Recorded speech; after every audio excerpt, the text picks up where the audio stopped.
My name's David Bordwell. I'm a Jacques Ledoux Professor Emeritus of Film Studies at the University of Wisconsin-Madison in the Department of Communication Arts. I'm a researcher who writes about the history and aesthetics of film. Kristen, my wife and collaborator, and I came to the University of Wisconsin in the summer of 1973, and I started teaching here, and she was pursuing her PhD. She taught with me a course called Introduction to Film, and that course turned into an outline for Film Art and Introduction.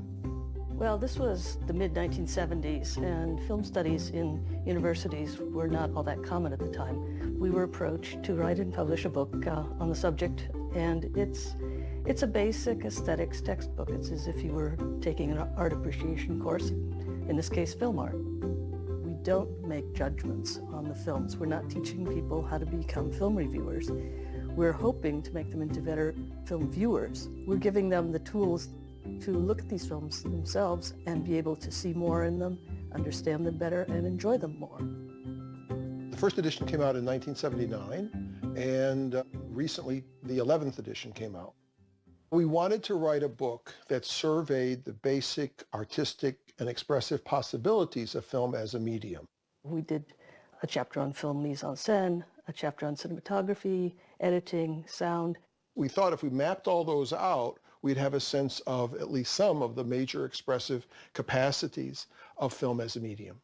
But we also emphasized style across individual films. We wanted to not just say, okay, here's what a low-angle camera position means, but to look at how these individual techniques work in the films themselves. So we do analysis of individual films, entire films. Being at the University of Wisconsin has been very valuable for us because we have a major archive here, which is only a couple blocks away from our department, called the Wisconsin Center for Film and Theater Research. Well, we've been working together now for about 40 years, and we've been told that we have probably one of the largest private collections of film books and journals, and that seems very plausible to me. We are in our lower level of our house, and we are among our main film book collection. General histories of film, we have our animation section here. This Japanese film takes pretty much these three ranks. Indian cinema here,